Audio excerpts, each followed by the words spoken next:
Students, so here in this lecture we will discuss about the consumer equilibrium position in case of two commodities. The commodity is said to be in equilibrium position at a point at which the marginal utility of money expenditure, मतलब कि जितना पैसा एक इंसान खर्च कर रहा है दो कमोडिटीज़ के ऊपर और उनसे मिलने वाली जो सेटिस्फेक्शन है वो उसको क्या होनी चाहिए, दोनों गुड्स के ऊपर इक्वल होनी चाहिए, सेम होनी चाहिए. जैसे ही वो दोनों गुड्स के ऊपर इक्वल और सेम होएगी वहाँ पर ही उसका इक्विलिब्रियम पोजीशन, इक्विलिब्रियम पॉइंट जो है वो क्या हो जाएगा, सेट हो जाएगा.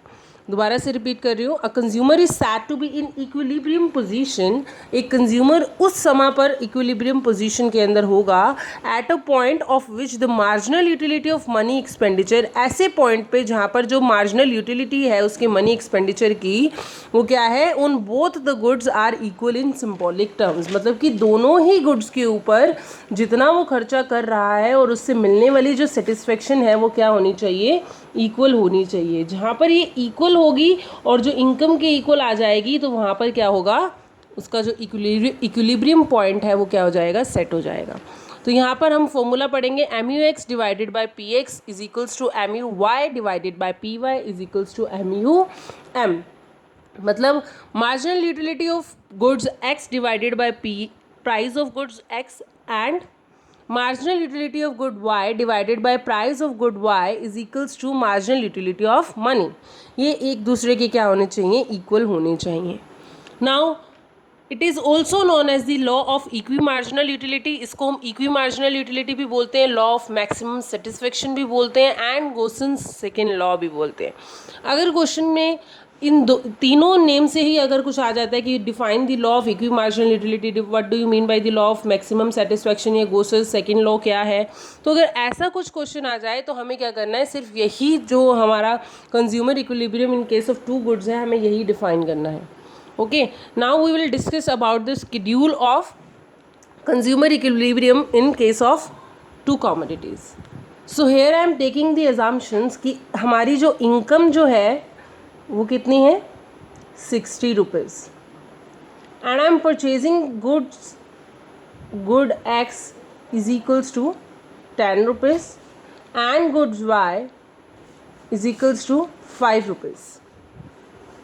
अब इसी तरह से अगर आप क्या करते हैं, एक यूनिट को कंज्यूम करते हैं गुड एक्स के, तो उससे मिलने वाली जो सेटिस्फेक्शन है, मार्जिनल यूटिलिटी जो है वो आपकी कितनी है, 100 है. और गुड्स सेकेंड यूनिट जब आप करते हैं 90, थर्ड यूनिट आप कंज्यूम करते हैं तो 80, फोर्थ यूनिट कंज्यूम करते हैं 70, 60 एंड 50 एंड सो ऑन, है ना. इस तरह से उसकी जो मार्जिनल यूटिलिटी है वो क्या होती जा रही है, डिमिनिशिंग, डिक्रीज होती जा रही है. आप देखेंगे कि एम यू एक्स जो है वो पहले 100 था, फिर 90 था, फिर 80 था, फिर 70 था, फिर 60 था और फिर 50 हो गया. मतलब कि ये क्या हो रहा है, ग्रेजुअली डिक्रीज हो रहा है. अब यहाँ पर सेम गुड्स वाई के अंदर, केस गुड वाई के अंदर भी देखेंगे, 5 रुपीज़ की जो गुड थी उसके अंदर क्या हुआ कि जब अपने फर्स्ट यूनिट कंज्यूम किया then you got the marginal utility of goods Y is 35, जो आपका मतलब कि उसको कंज्यूम करने की जो फर्स्ट सेटिस्फेक्शन थी वो आपकी क्या थी, 35 थी. Then it goes to 30, then 25, then 20 and then 15 and then 10. मतलब ये क्या हो गया, ग्रेजुअली डिक्रीज होता रहा, है ना.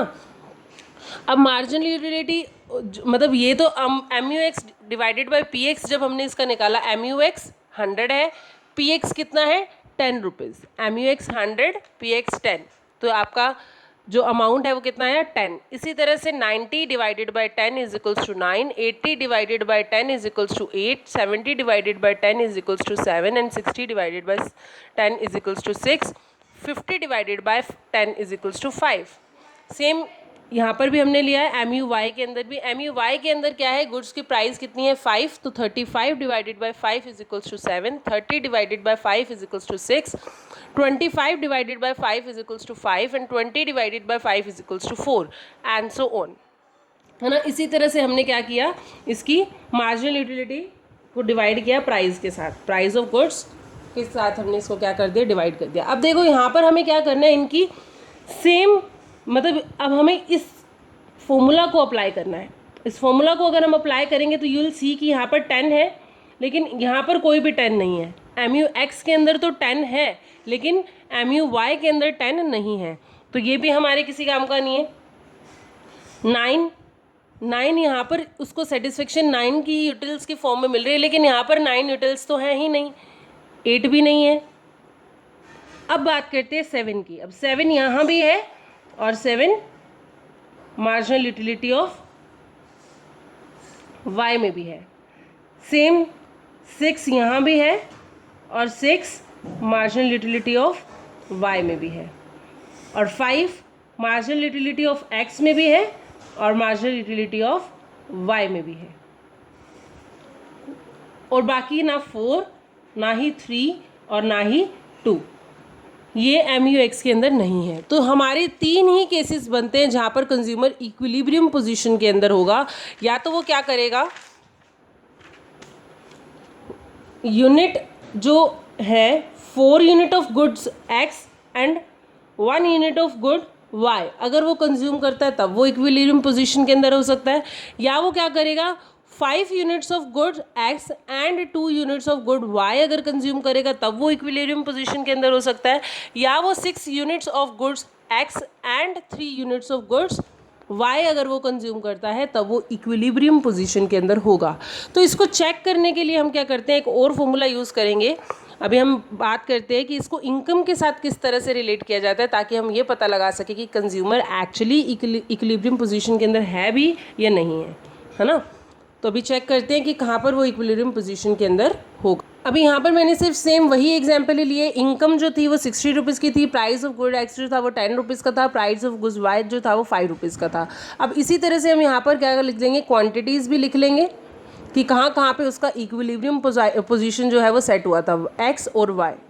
क्वांटिटी जो है हमारी, अगर हम क्या करेंगे, क्वांटिटी अगर X की 4 ले रहे हैं तो Y की हमें कितनी लेनी पड़ेगी, 1। इसी तरह से क्वांटिटी अगर X की आप 5 ले रहे हैं तो Y की आपको कितनी लेनी पड़ेगी, 2। और सेम इन केस अगर आप 6 ले रहे हैं तो यहाँ पर आपको कितनी लेनी पड़ेगी, 3। तो यहाँ पर मैंने एक फॉर्मूला लिखा है आपका। आपको पता है कि आपकी जो इनकम है हमने कितनी लेट की थी, 60 लेट की थी, तो यहाँ पे मैं 60 लिख लूँगी। पहला जो केस है, फर्स्ट केस के अंदर, केस फर्स्ट, इस केस फर्स्ट के अंदर हम देखेंगे कि इनकम हमारी 60 थी, PX कितना है हमारा, price of goods X, price of goods X कितना था, 10 रुपीज़, और क्वांटिटी कितनी है, 4। प्राइस ऑफ गुड Y कितना था, 5, और क्वांटिटी कितनी है, 1। 40 प्लस 5, तो ये तो 45 हो गया, which is not equal to 60। मतलब कि यहाँ पर जो कंज्यूमर है वो इक्विलिब्रियम पोजीशन के अंदर नहीं है। केस सेकंड के अंदर हम देखेंगे, केस सेकंड के अंदर हमारी इनकम सेम है 60, प्राइस ऑफ गुड्स X कितना है, 10, एंड क्वांटिटी कितनी है, 5, plus price of good Y कितना है, 5, एंड क्वांटिटी कितनी है, 2। तो 10 5 जा 50 प्लस 5 2 जा 10। यहाँ पर अमाउंट जो आ रही है वो कितनी आ रही है, 60। तो 60 जो हमारी इनकम थी और 60 ही हमारा क्या हो गया, एक्सपेंडिचर हो गया। जब यहाँ पर ये क्या होगा, इनकम और हमारी जो स्पेंड की हुई मनी जो 2 गुड्स के ऊपर है, जब ये दोनों इक्वल हो जाती हैं तो वहाँ पर कंज्यूमर क्या हो जाता है, इक्विलिब्रियम पोजीशन के अंदर आ जाता है। अब केस थर्ड भी एक बार चेक कर लेते हैं। केस थर्ड के अंदर हमारी इनकम 60 थी, price of good X is 10, और वहाँ पर हम क्या कर रहे थे, क्वांटिटी जो X यूनिट की थी वो 6 परचेज कर रहे थे, plus 5 price of good Y, and इसकी क्वांटिटी हम कितना कंज्यूम कर रहे हैं, 3। तो यहाँ पर 60 प्लस 15, ये तो पहले ही ज़्यादा हो गया है ना। तो यहाँ पर क्या हो गया, which is not equal to income, ये इनकम से ज़्यादा बियॉन्ड द इनकम हो गया। तो मतलब कि यहाँ पर क्या है कि जहाँ पर आपकी इनकम आपके एक्सपेंडिचर्स के साथ, मतलब कि जितना खर्चा आपने 2 कमोडिटीज़ के ऊपर किया है उतने उसके साथ अगर वो क्या हो जाती है, इक्वल हो जाती है, तो कंज्यूमर क्या होगा, इक्विलिब्रियम पोजीशन के अंदर होगा। तो ये था हमारा consumer equilibrium in case of 2 commodities. Thank you so much.